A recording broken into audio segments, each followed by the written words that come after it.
Hi, John McElroy here, talking all things automotive. You all know that Tesla is turning the auto industry upside down. First, it showed the legacy automakers that if you design beautiful electric cars that are chock full of useful technology, people would line up to buy them.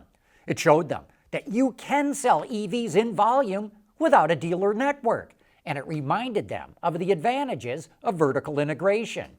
Well, now it's teaching legacy automakers they're not going to be able to develop software-defined electric cars with their current corporate structure. Amongst the legacy automakers, this is a hot topic in top management circles. But so far, for the most part, they're just talking. With only two exceptions, none of them are making big changes. C-suite execs are worried about creating chaos with the operations that they've got, which is a legitimate concern. Even so, they know they have to come out with software-defined BEVs that are built on skateboard chassis. And like it or not, that's likely going to force them to change their corporate structures, especially in their engineering departments. Here's why.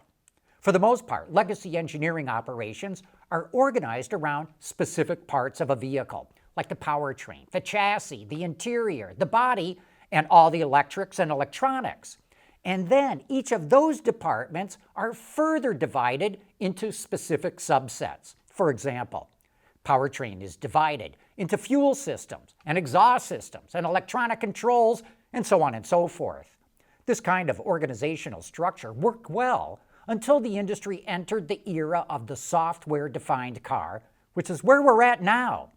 Tesla showed everyone the cost and efficiency advantages of approaching car design from a total system standpoint. But legacy engineering departments are organized in silos, which are not set up to do total systems engineering, or at least not efficiently. Legacy automakers would have never come up with cell-to-pack batteries, or front and rear structural gigacastings, or giant 17-inch center screens, because those things would have broke the budget for the departments that would have been assigned to develop them. They would have been deemed too expensive, even though, from a total system standpoint, they either cut cost or add enormous customer appeal, or both.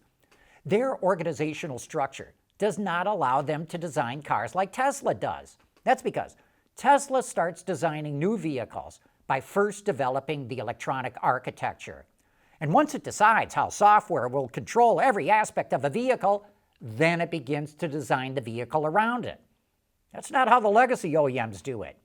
Historically, the physical structure of a car was always determined by how the designers wanted to style it, or by the interior dimensions that they wanted to provide to the occupants.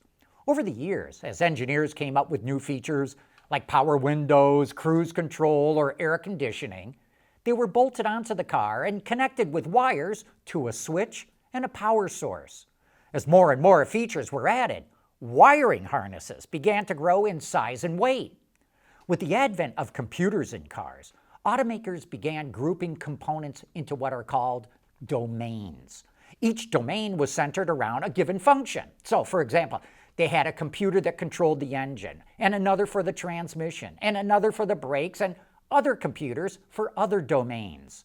And they organized their engineering departments around those domains, which is how most legacy automakers are organized today. But domain computing caused wiring harnesses to explode in size and weight and cost. The typical car today has well over a mile of expensive copper wiring, which weighs over 100 pounds. It's like carrying around an extra passenger.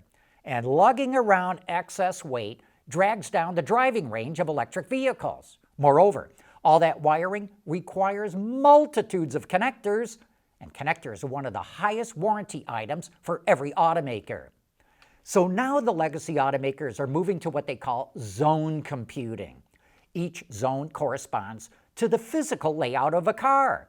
You have a left front zone, and a middle left front, and a rear left zone, and then you've got their mirror opposites on the other side of the car.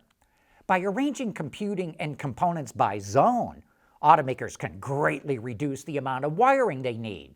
The wiring becomes a lot shorter, and that saves weight and cost. But to do this efficiently means departments have to ideally be organized by zone, not by domain. But as the legacy automakers move into zone computing, there's another step beyond that: centralized computing. That's where almost all the computing is done with a couple of powerful microprocessors instead of a handful of zone computers strung around the vehicle. As you may know, Tesla pioneered centralized computing, and it also has the simplest, lightest, cheapest wiring harnesses in the industry. Electronic architectures are not the only reason why legacy automakers will have to change their organizational structure. BEVs that are built on a skateboard chassis are another. To optimize the design of a BEV, the best way is with a total systems approach. And engineering departments that are organized in separate silos are not efficiently set up for systems engineering. So far, Ford and Renault are the only legacy automakers who have announced they're going to change their corporate structures. All of Ford's ICE operations will be put under what it calls Ford Blue, and the BEV operations are going into what it calls Ford Model E. Renault is splitting its ICE operations into what it calls Horse, and its BEV ops are called Ampere. Other legacy OEMs are reluctant to create so much upheaval and uncertainty in their operations. After all, if EVs are the future, who wants to get stuck on the ICE side of the business? That can create all kinds of morale problems. So most legacy OEMs believe they can keep their current organizational structure and still come out with extremely efficient and competitive vehicles. And maybe they can. But as they get deeper into this whole concept of the software-defined vehicle, more legacy automakers are likely to conclude they need to change their organizational structure.